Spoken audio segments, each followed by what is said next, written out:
Connect programme का finale है। दुनिया भर के युवाओं को मोदी का मंत्र यहां पर मिलेगा। संबोधित कर रहे हैं प्रधानमंत्री नरेंद्र मोदी। सीधी तस्वीरें। साउथ अफ्रीका के बाद मैं ग्रीस गया था। ये 40 साल में किसी भी भारतीय प्रधानमंत्री की पहली यात्रा थी। और जितने भी अच्छे काम है ना, वो करने के लिए आपने मुझे ही बिठाया है।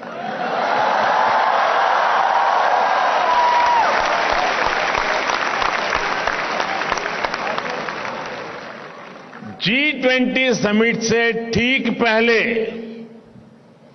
मेरी इंडोनेशिया में भी अनेक वर्ल्ड लीडर से मीटिंग हुई। इसके बाद G20 में इसी भारत मंडप में दुनिया के लिए बड़े बड़े फैसले लिए गए। आज के पोलराइज्ड इंटरनेशनल एटमॉस्फेयर में इतने सारे देशों को एक साथ एक मंच पर लाना छोटा काम नहीं है दोस्तों।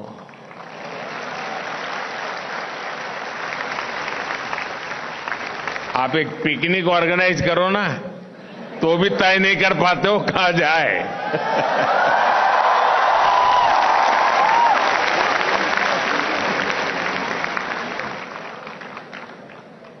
हमारे न्यू दिल्ली डिक्लेरेशन को लेकर 100% सहमति तो इंटरनेशनल हेडलाइन बनी हुई है।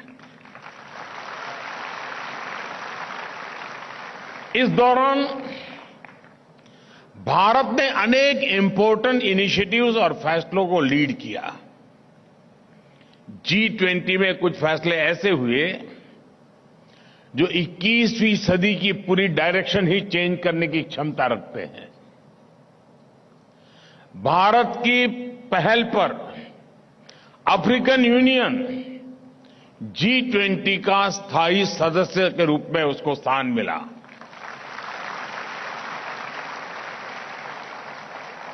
ग्लोबल बायोफ्यूल्स अलायंस का नेतृत्व भी भारत ने किया।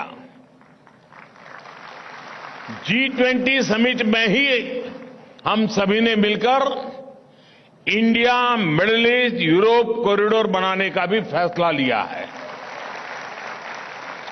ये कॉरिडोर कई महाद्वीपों को आपस में जोड़ेगा। इससे आने वाली कई शताब्दियों तक व्यापार और पर्यटन को बढ़ावा मिलने वाला है। साथियों, G20 समिट समाप्त हुई तो सऊदी अरब के क्राउन प्रिंस की स्टेट विजिट दिल्ली में शुरू हुई। सऊदी अरब भारत में $100 बिलियन का निवेश करने जा रहा है।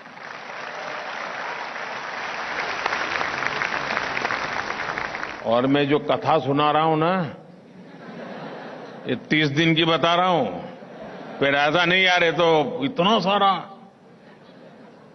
बीते 30 दिनों में ही भारत के प्राइम मिनिस्टर के रूप में मेरी कुल 85 वर्ल्ड लीडर से मीटिंग हुई है।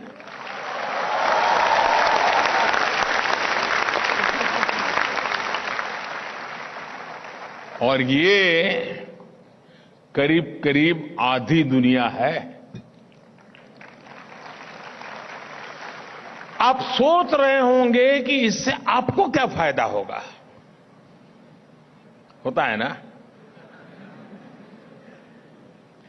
जब भारत के रिश्ते दूसरे देशों से अच्छे होते हैं, जब नए नए देश भारत के साथ जुड़ते हैं, तो भारत के लिए भी नई अपॉर्चुनिटीज बनती हैं। हमें नया साथी मिलता है, नया मार्केट मिलता है, और इन सब का फायदा मेरे देश की युवा पीढ़ी को होता है।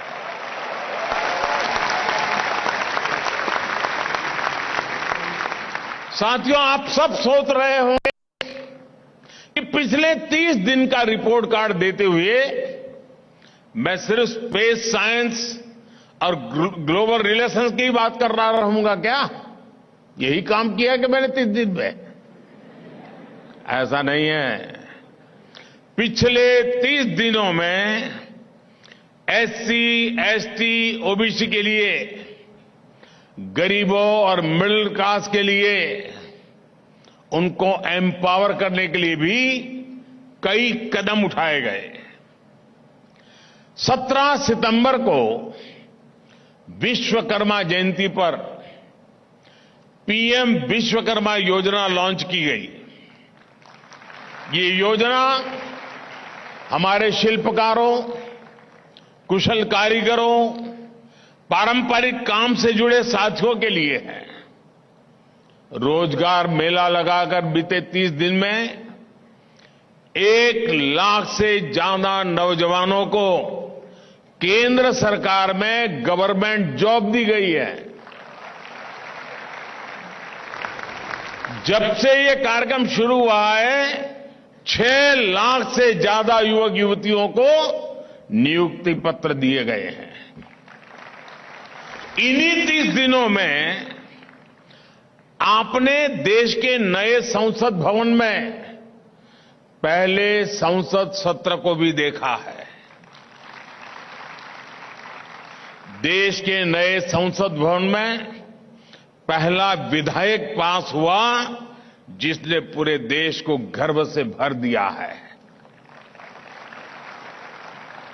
संसद ने नारी शक्ति वंदन अधिनियम के द्वारा विमेन लेड डेवलपमेंट के महत्व को सहर्ष स्वीकार किया।